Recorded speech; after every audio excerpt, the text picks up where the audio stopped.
Hello, this is Adam from Mike's Pet Gods, and I hope you're doing well. During the holiday season of 2019, I came into possession of a 1972 Chicago White Sox media guide, and I haven't really had time to step through it yet, so I thought it would be kind of cool to unbox it here on YouTube. So here we go, here's the guide. Now, the 1972 White Sox were actually a pretty good team. They finished at 87 and 67, second in AL West behind the eventual world champion Oakland Athletics.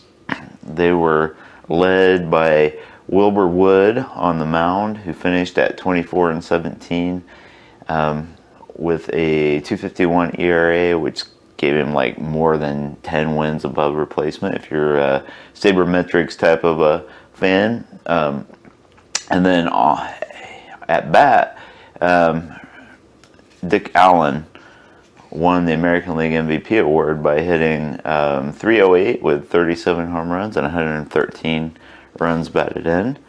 As I like to do, where possible, I'm going to show you here the 1972 Topps kind of reprint that was part of the Kmart 20th anniversary set in 1982 that showed all of the MVPs from 62 up through 81 at that point.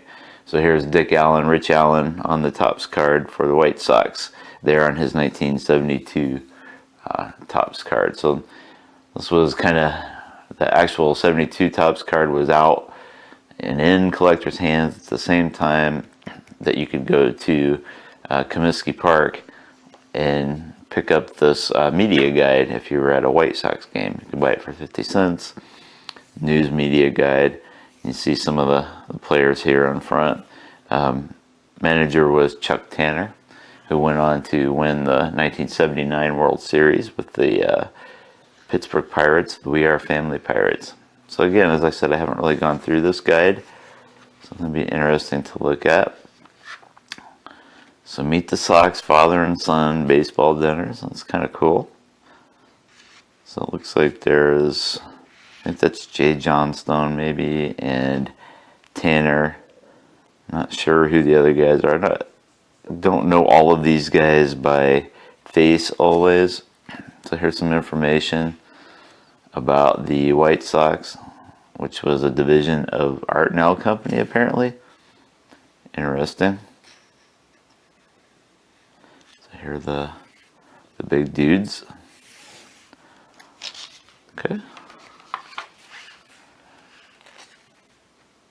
Pictures of the execs. There's a overview of Chuck Tanner, Johnny Sane, was Lynette, Joe Lynette, Al Monchak, Jim Mahoney. There's Wilbur Wood,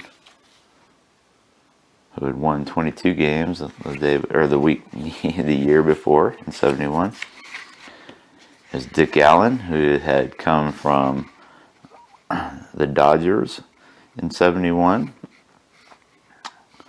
So he was National League Rookie of the Year in 64 with the Phillies. So Allen was kind of one of those guys that was not the most popular with teammates and media members, but definitely could talk with his bat.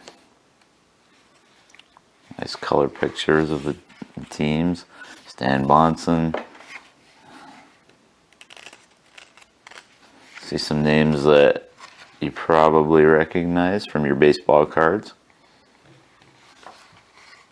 Terry Forster, who came to some national fame when David Letterman called him out in the 80s for being a, quote, fat tub of goo.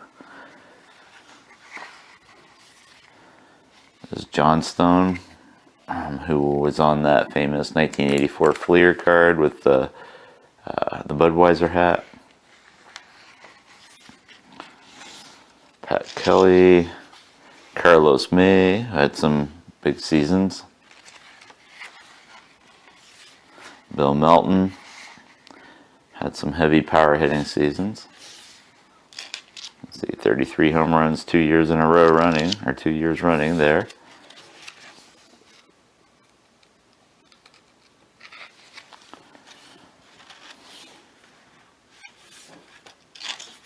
Lowell Palmer. I think he was one of those guys that had... See the guy that had the fly open on some of his cards? I think it may be. Here's the 72 White Sox roster. I'm sure they were hoping for big things when this roster was printed, but, you know, they weren't sure. Turns out things went pretty well. Lee Richard, Vincente Romo, Walt Williams, and there's some guys relaxing at the pool. Who we got here? We got Terry Forster, not a fat tabagoo at all at that point. Tom Bradley, Glenn Rosenbaum, Dennis O'Toole, Stan Perzanowski, and a mystery belly apparently. It's Wilbur Wood.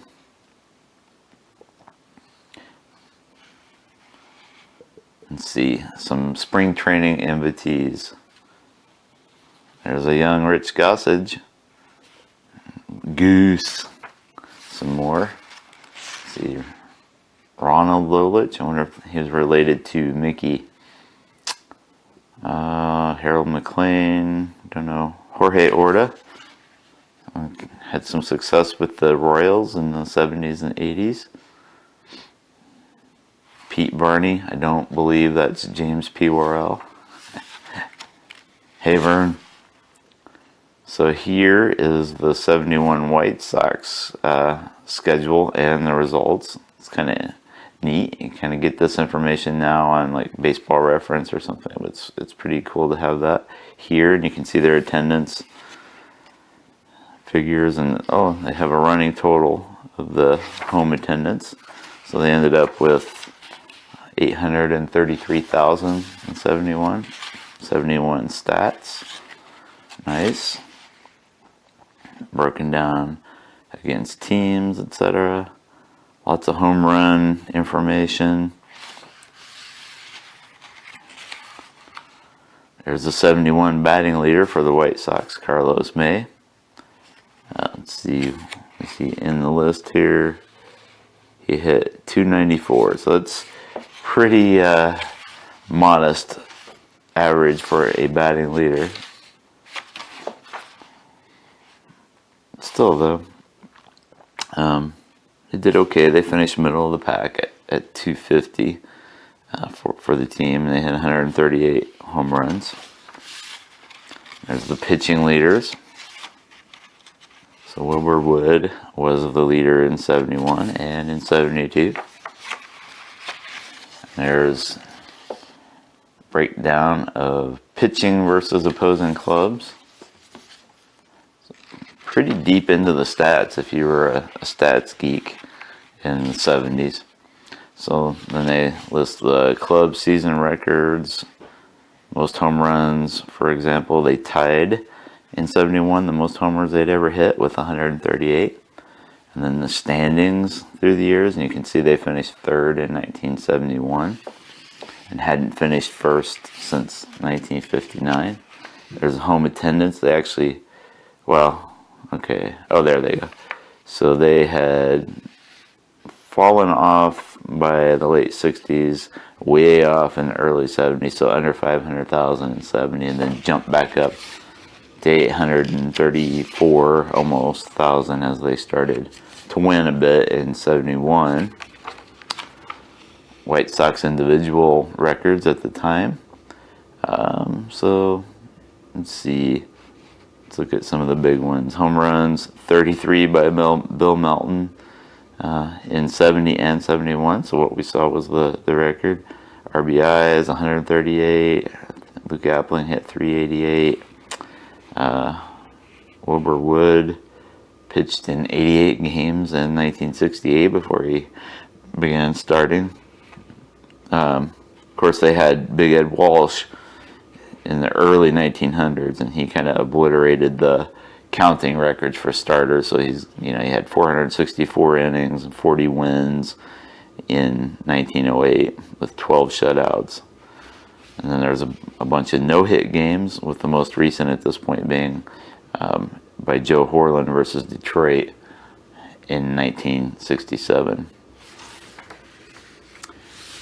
So here's the broadcast teams. You might recognize that young fellow there, Harry Carey.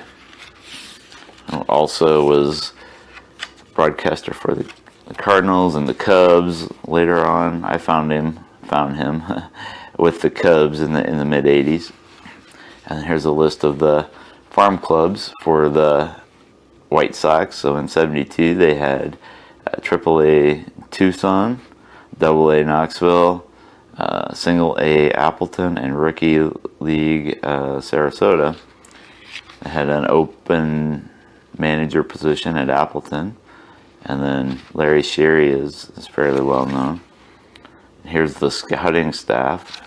They actually give their addresses, so I suppose you could write to the scouts if you had some prospects you wanted them to check out. That's pretty interesting. Lots of California, some Floridas, there's a Nebraska, Chicago, Oakland. Pretty neat. And then special events at White Sox Park. I assume that's Comiskey Park. I'm not sure about that.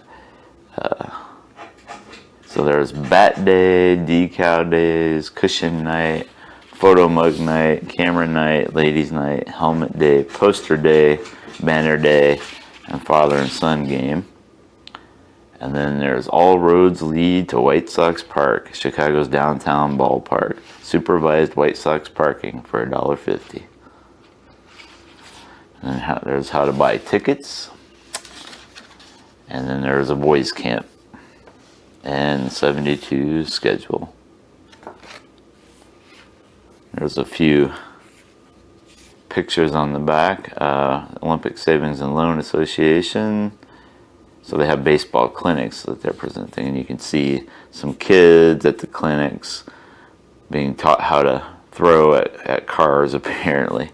So anyway, there is the 1972 Chicago White Sox media guide, unboxed for you here on YouTube. If you like this video, please like this video and subscribe to our channel so you can see more videos like this.